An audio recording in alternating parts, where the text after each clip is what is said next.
Frédéric, bonjour. Nous accueillons Bonjour. donc sur ce plateau du Salon Stratégie Client Frédéric Mazzella, le PDG et cofondateur de Blablacar. Alors Frédéric, vous étiez ingénieur, ou plutôt chercheur à la NASA aux États-Unis. Et puis c'est en rentrant en France pour les fêtes de fin d'année que vous avez eu l'idée de fonder Blablacar, puisque vous n'avez pas trouvé de billets de train pour rentrer pour les fêtes dans votre famille en Vendée. Et donc vous avez pensé ou imaginé le premier site de covoiturage en France, qui maintenant est le premier site de covoiturage en Europe. Alors Frédéric, bonjour. Est-ce que vous pourriez nous en dire un petit peu plus sur l'aventure Blablacar ? Oui, alors c'est une aventure entrepreneuriale et maintenant c'est une start-up qui devient internationale. Donc c'est passionnant, c'est beaucoup de motivation pour créer ce nouveau moyen de se déplacer. Tout simplement parce que c'est né d'une optimisation. On a des millions de voitures qui roulent à vide, avec plein de places libres, et on a des millions de personnes qui voudraient bien faire les trajets.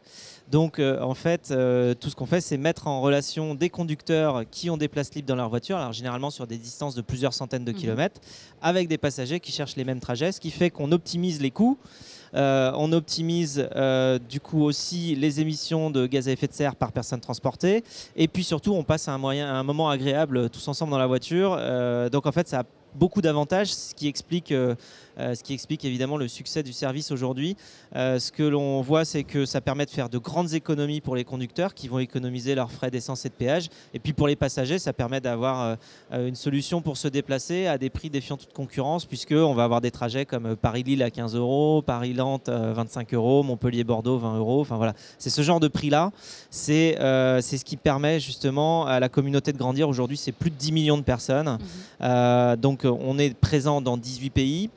On a une équipe de 260 personnes en interne chez Blablacar pour développer ce service-là. Alors évidemment, on a toutes les fonctions. Ça va de la technique au produit, en passant par le marketing, la communication, l'administratif évidemment, les data, le service relations membres. Alors on ne parle pas de relations clients. Nous, on n'a pas de clients, on a des membres. On est tous membres en fait. Et chez Blablacar, on fait tous du covoiturage, ce qui nous permet de mieux connaître le produit, ce qui nous permet de mieux connaître les attentes des personnes qui font du covoiturage et de rester toujours au plus près de l'expérience et d'améliorer le produit en permanence. D'accord, merci.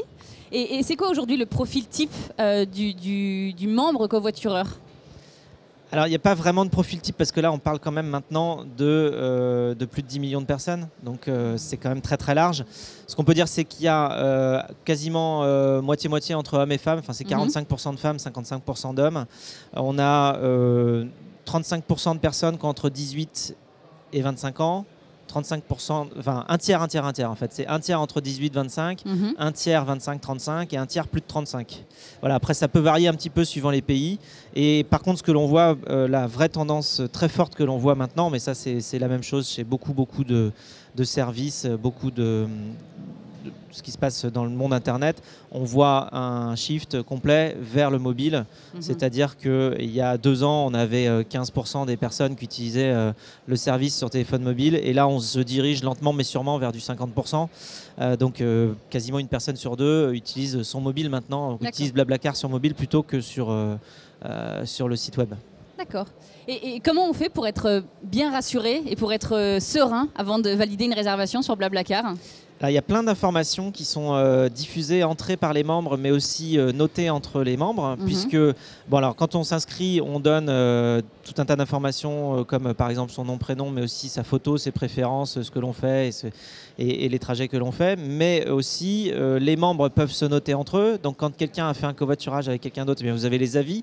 Vous savez que par exemple, Jean-Claude a 14 avis positifs, que Nathalie a voyagé avec lui et dit ça s'est super bien passé. Vous voyez Nicolas qui a voyagé aussi et qui dit voilà, discussion intéressante. Enfin, vous avez les avis des personnes qui ont déjà voyagé avec la personne avec qui vous vous apprêtez à voyager, donc ça compte beaucoup. Et puis nous, de l'autre côté aussi, on a une vérification des numéros de téléphone portable, on a une vérification des comptes bancaires, puisque les conducteurs sont payés directement par virement bancaire.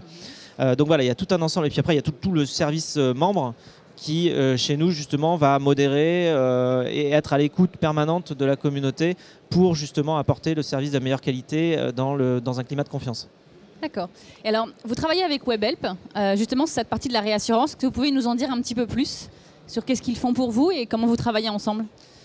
Alors, Webhelp nous a aidé nous aide depuis un moment où on a eu beaucoup de volume, et notamment sur les modérations de photos, puisque en fait, quand on s'inscrit sur le site, on indique sa photo de profil, mais aussi la photo de sa voiture. Et ça représente beaucoup de volume. C'est plusieurs milliers de photos par jour. Et donc, ce qu'on a fait, c'est qu'on a travaillé avec WebHelp pour justement faire cette modération, parce qu'il n'y a pas grand-chose qui remplace l'œil humain. En fait, il y a un moment, les photos justement des membres, ce qu'on veut, c'est qu'elles permettent de reconnaître la personne. Donc, on a une charte qui nous permet justement de définir comment on accepte les photos et comment on les refuse. Et puis, il n'y a pas beaucoup de machines qui vont être capables de savoir si à partir d'une photo, eh bien, ça va nous permettre de reconnaître la personne sur le rendez-vous ou pas.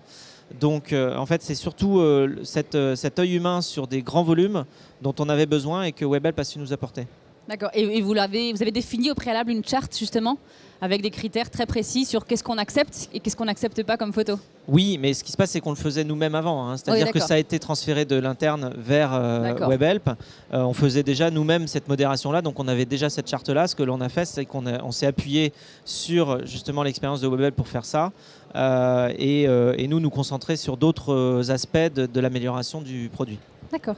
Et pour tout ce qui est recrutement aujourd'hui, puisque vous avez une croissance exponentielle, est-ce que Blablacar recrute? Alors oui, Blablacar recrute, et on recrute beaucoup. Je crois qu'on doit avoir quasiment 50 postes ouverts aujourd'hui. Donc c'est très très large. Hein. Ça occupe à peu près toutes les fonctions. Alors évidemment, on cherche des gens en relations membres. Et ça va être à peu près dans toutes les langues, hein, puisque là aujourd'hui on est dans une douzaine de langues. Donc on cherche des agents pour les relations membres dans toutes les langues, puisque là c'est le sujet. Mais aussi évidemment des développeurs informatiques, web et mobile. Surtout mobile. On recherche aussi évidemment des architectes informatiques, on recherche des managers informatiques, on recherche des chefs de produits, on recherche des gens qui font du marketing, des gens qui font de la communication, des gens qui font de l'admin, des gens qui font à peu près tout ce qu'il faut pour qu'une boîte digitale fonctionne. Et dans un climat totalement international, aujourd'hui on a 29 nationalités représentées au sein de l'équipe Blablacar. On est présent, donc on fournit un service dans 18 pays.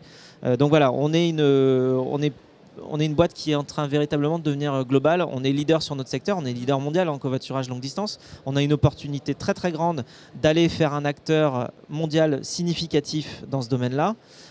Donc voilà, c'est la chance que l'on prend et c'est comme ça qu'on se développe. C'est la raison pour laquelle on recrute et c'est la raison pour laquelle on recrute dans tous les domaines. Alors la question c'est, est-ce qu'il faut être covoitureur pour être recruté chez Blablacar? Est-ce que c'est une question clé? Ça aide. D'accord. Et ça aide, mais si on ne l'est pas, on peut le devenir. D'accord. C'est ça qui est beau. Et en plus, on n'a pas besoin d'avoir une voiture. Parce que des fois, on me pose la question, bah oui, moi je fais pas de covoiturage parce que j'ai pas de voiture. Bah, je dis oui, mais 2/3 des personnes qui font du covoiturage n'ont pas de voiture, c'est des passagers. Donc en fait, si on a une voiture, on propose des places libres. Et si on n'a pas de voiture, on peut être passager. Donc en fait, tout le monde peut faire du covoiturage. D'accord. Ok. Alors, vous avez beaucoup parlé de la communauté des collaborateurs de Blablacar. Est-ce qu'il y a aussi une communauté des membres et des covoitureurs sur le site Blablacar? Alors oui, il y a une vraie communauté avec laquelle on est en contact en permanence, non seulement parce que nous-mêmes on fait du covoiturage, donc on rencontre tout le monde, mais aussi parce qu'on organise des événements tous ensemble. Il y a des événements qu'on appelle les Blabla Times, qui sont des moments où on se retrouve tous ensemble pour parler de covoiturage. Alors, on se retrouve à 20, 30, 40, à peu près dans toutes les villes de France. Autrement, on a le Blabla Tour, ça va commencer d'ailleurs, ça va commencer au mois de juin, on le fait tous les ans.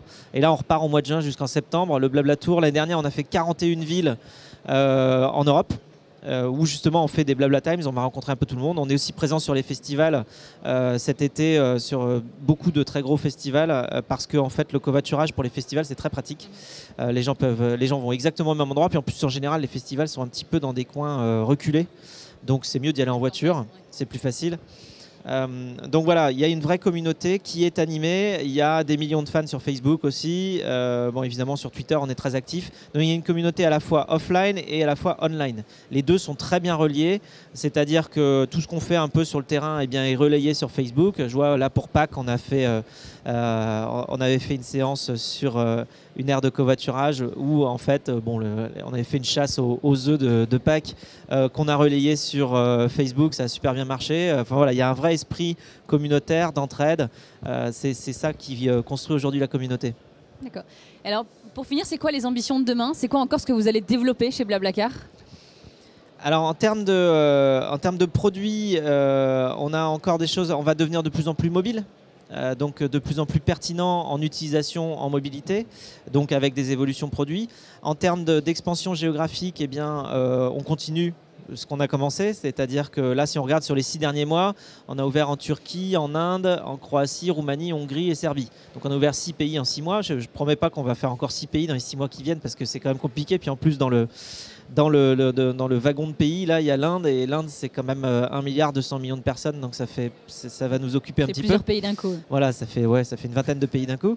Donc voilà, ensuite, en termes d'expérience relation membres, ce qu'on a développé récemment avec une boîte qui s'appelle HowTank, c'est la possibilité pour les membres de s'entraider. C'est-à-dire que les anciens, ce qu'on appelle les ambassadeurs, chez nous, c'est un peu le Graal hein, d'être ambassadeur sur Blablacar. C'est des utilisateurs des membres qui ont plus de 12 avis positifs, qui sont inscrits depuis plus d'1 an, et qui ont un profil parfaitement bien rempli, voilà. Et qui peuvent devenir ensuite des helpers et qui vont aider les nouveaux. Et donc, en fait, on a un chat communautaire entre les nouveaux qui arrivent sur le site et les anciens qui connaissent parfaitement le service. Et à ce moment-là, ils peuvent échanger. Et ça, on l'appelle le Blabla Help. Ça a été développé, donc je disais, avec cet éditeur de logiciels qui s'appelle HowTank. Et c'est extrêmement aussi novateur parce qu'on peut obtenir de l'information sur le service par les autres membres du service. C'est un peu comme les avis, si vous voulez, sur les produits. Alors les avis sur les produits, c'est les autres qui ont acheté le produit qui vous donnent leur avis. Et bien là, c'est les autres membres qui utilisent le service qui vous donnent leur avis aussi en temps réel, en assistance. Enfin, c'est véritablement génial parce que ça donne un aspect communautaire encore plus fort. Et encore plus réassurant d'ailleurs. Oui. Frédéric Mazzella, merci beaucoup. Merci. Et puis bon salon et à bientôt. Merci, à bientôt. Au revoir. Au revoir.